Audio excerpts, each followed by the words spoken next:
they would change it to the slave of God. Instead of that's good to hear. And many of the Sahaba didn't have Arabic names as well, like Salman. Yeah. Salman is a Persian name. He didn't change it to from Suleiman. a region name originally, which I imagine is Salman from Suleiman. Which is from Shlomo. Here's the interesting in Hebrew, it's Shlomo. I don't know how we got the Solomon from Shlomo, but in Hebrew it's Shlomo. But anyway, we're going to go to politics. I mean, we were just speaking about a lot of things.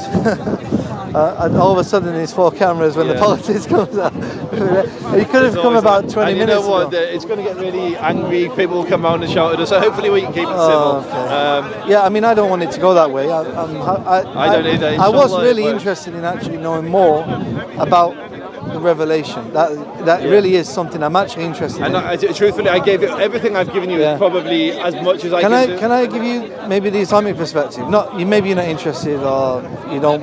I know you're not interested, but very briefly. I am more interested in where we're going to go with politics, though, just because that is why. I mean, it's not my forte. But you did have a political. You just don't want to do politics. Okay. One thing I would ask is, what are your opinions on Israel, Palestine? And don't assume that my opinions are what you think. By the way, don't assume. I won't. Because you might be shocked. No, so far everything you've said has been quite not what I'd expect. So when it came to Israel, Palestine, I wouldn't expect it to be the same either.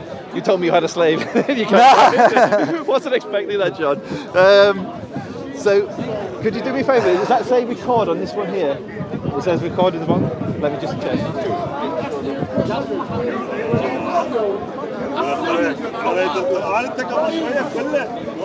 So you asked my view on Israel, Palestine. I believe if I'm speaking to you, I would maybe speak religious language. If I'm speaking to anyone else, I would use secular language. I believe the Jews are indigenous to that land. It's the only place we've been a nation, and we never left it. We tried living under other nations and it didn't work. Christians massacred us, atheists massacred us, Muslims unfortunately massacred us in some point in history. And the only people I trust... Jews massacred. I'm not sure. Actually, back in history, Jews massacred other Jews. I think that's a fair comment. And it's not for... I know it's smiling, but for me it's not... You guys got it up, everyone. Okay. It's a true statement. But what I was going to say is the only people that I trust truly have my interest at heart are my family. So we could have a good caliph. The Khalifa could be a very good Muslim ruler who treats the Jews incredibly well, and Jews rise to very prominent positions within that caliphate, within that khilafah.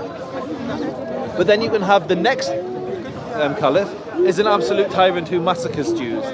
Now for me, I feel the only people who are likely to constantly have my best interest at heart are my people. I want Jews to be responsible for protecting Jews, because when Gentiles have protected us, sometimes they've done a good job, other times they've butchered us and massacred us and left us in the street, corpse stacked on top of corpse. And so from my perspective, the only way we can ensure that Jews will survive for the next generation is if we have a state. So my argument, and where can we have a state? We can't have a state in Uganda or Argentina. The only place in that was actually I know that's why I chose both those. I lived in Uganda before, by the way. Amazing. I lived there for 2 years. Is that where you got your slaves? No, I'm joking. So the only place I believe we have any claim to is Israel. Now, personally, I don't believe that should come at the expense of any Arab who's living on the land or any other person who's been living there. The land is big enough to share, either in one state, multiple states. Well, it doesn't really matter. There's enough land there for both parties to coexist. But I do believe it's absolutely essential and morally just for the Jews to have a state in that specific region. That location. Yeah. So do you think they should... Is the boundaries to that state? What should the boundaries be? So I think they're up for negotiation. So as an example... Is there specific boundaries you would prefer? Okay, I'll give an honest answer. Honest answer. What I would prefer is not what I would advocate for. No problem. So I would say my preference would be Judea and Samaria, so the West Bank and Israel. I'm not bothered about Gaza. I'm actually not bothered about Eilat either, but we will keep it. But the holiest sites in the Jewish world are first and foremost Jerusalem, and then after Jerusalem, certain sites within the West Bank. most of those sites are in areas that many in the international community would say is Palestinian territory. I would dispute that. But you asked me what my preference was. My preference isn't necessarily what's the best solution for peace and for all the people in the land. And so while that land is the holiest land you could imagine for us, I think that life, blood, is more important than soil. And so I would be willing to give up land and rocks for human life. So Hebron is a great example.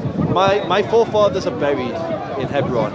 It's a very, very holy city. It's an ancient city. In 15, Jews have lived there since time immemorial. Like, it's the first land that any Jew ever bought. Right? Do you believe Abraham's buried there? Yeah, well, Jews believe that, yeah. And we have done for so in 1517, when the Ottomans conquered Hebron, they massacred Jews there. So we know that Jews have lived there. In 1929, the Jews were massacred again. Oh, this is ridiculous. Jews have been massacred. Jews have lived there since time immemorial. Everybody arguing out there, come and settle it on a bar, man. Come settle it on a bar. Let's see who can push the most reps. Come on. Oh, that's not good. This is ridiculous. We may move the cameras away. Yeah. And so... Stop arguing, stop fighting. Come settle it a simple way. It's easy. Come on. Easy. Okay. So it's not... completely. But yeah... I heard something. I don't know the evidences or anything. I heard something about from the Nile to the Euphrates. Is that? It's a conspiracy theory. There's some Jewish groups believe that. Or... So you may get like the odd fringe person that it's not a mainstream position. And cyanide, not cyanide. No, I mean Jews gave up cyanide. Jews conquered cyanide from Egypt and then gave it back for peace. So we've got no intentions of cyanide. Should we move our camera? I'm going to finish soon. I'll just get an understanding really. And some dollars sorting them out. How does it work with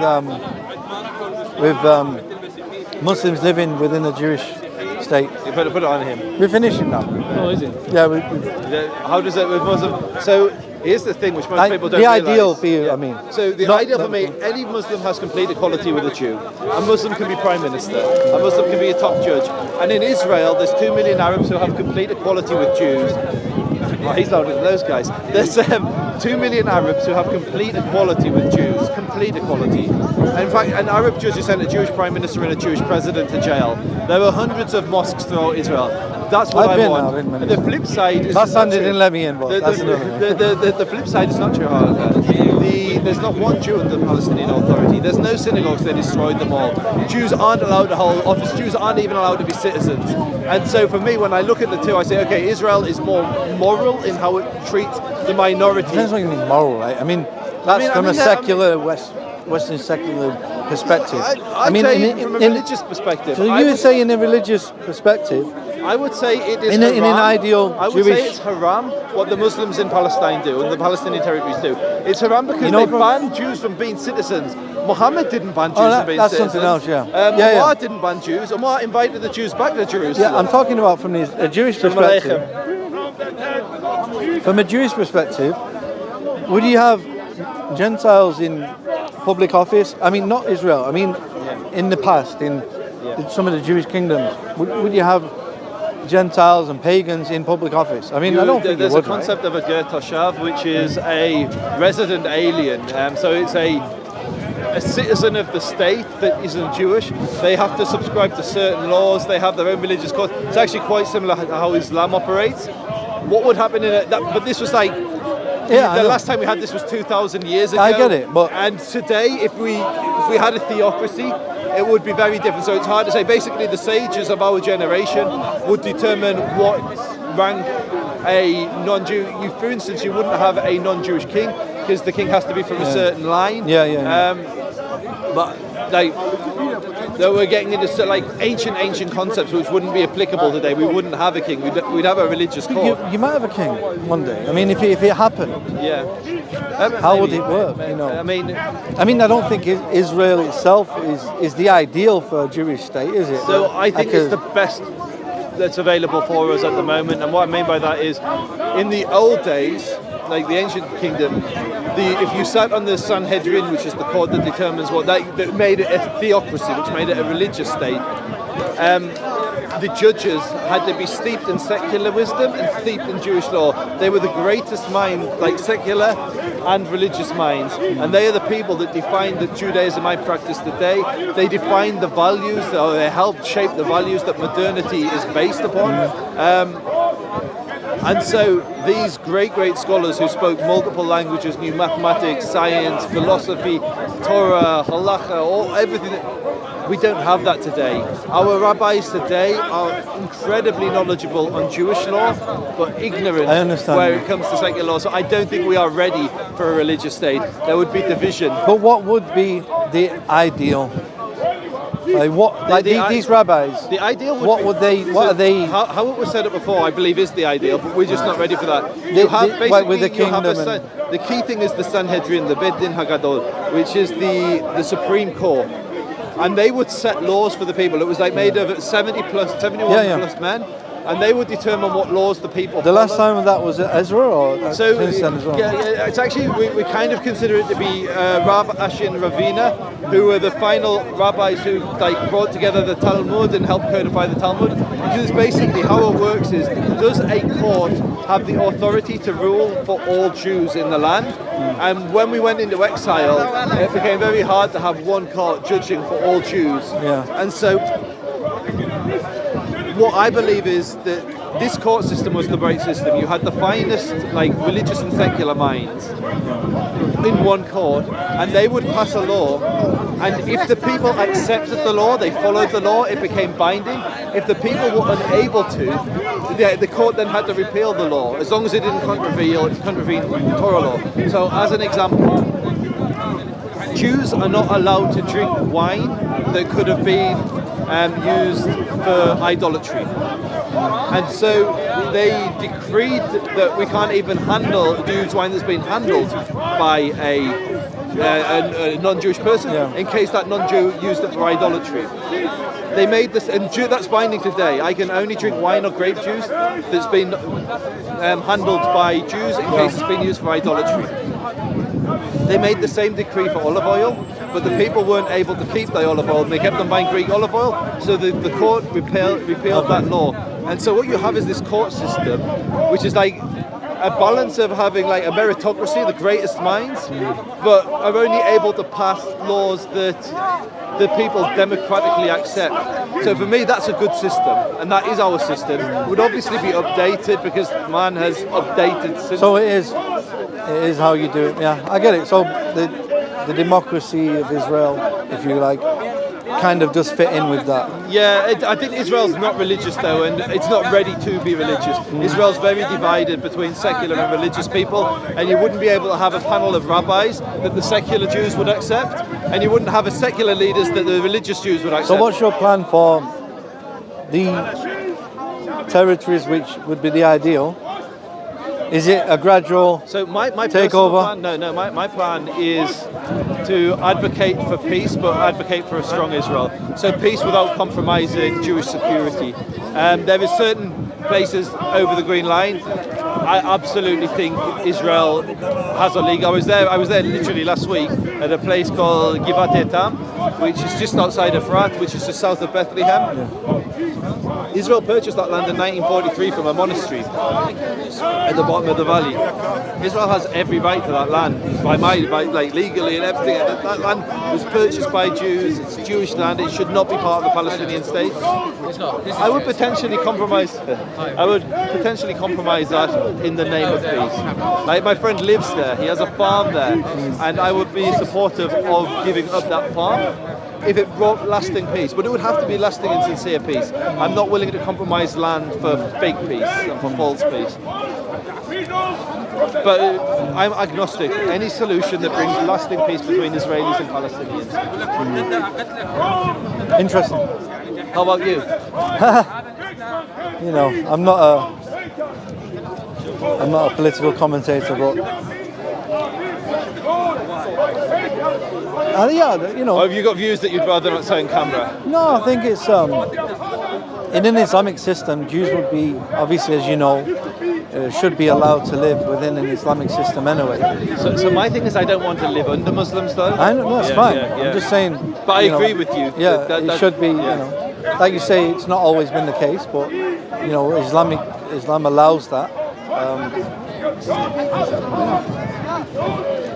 It's good. Just wanted to know, you know, kind of what you. It's not often you get a chance to speak to. No, likewise, I would also. I thank you for.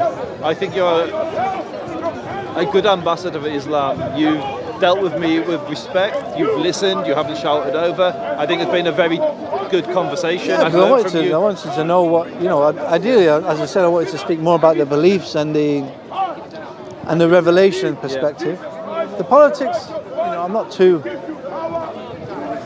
involved or interested. Politics is the dunya. You're interested in. Yeah, I'm interested in the Jewish concept of revelation more, and where it came from, and how you justify it, and how you know prophecy ended, for instance. That's quite important. Yeah, I wasn't allowed in Israel last time I went.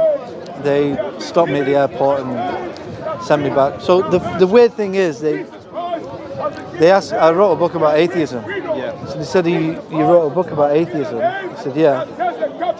They said, are you going to write a book about Judaism? I said, probably not, because Muslims are not becoming Jewish. Yeah.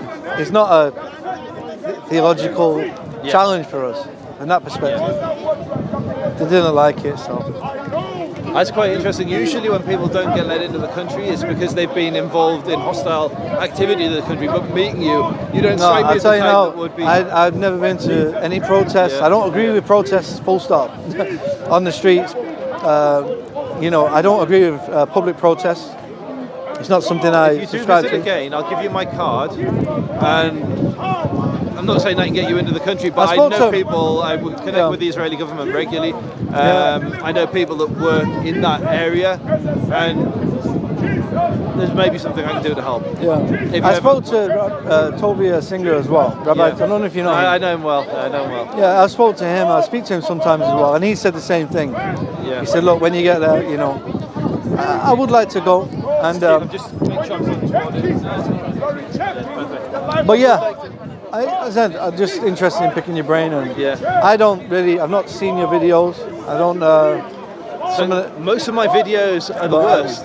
Because I come to this park, it's filled with anti-Semites. Many of them are Muslim, and so my videos are conflict. I would much rather have a conversation like this, where it's respectful. We learn from each other.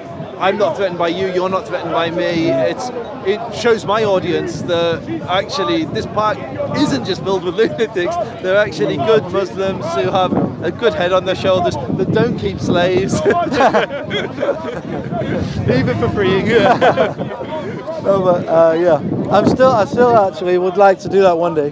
Free a slave. I mean, I'd like to free many slaves, I just wouldn't like the purchase one to do it.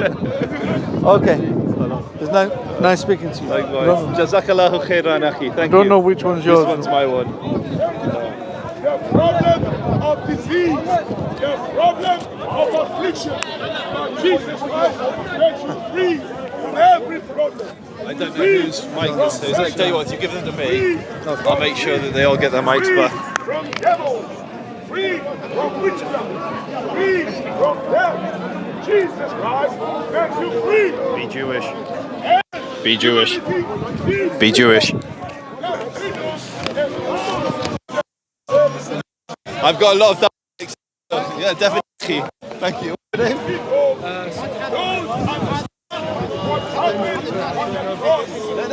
I saw you one time in I'm just going to turn my mic off.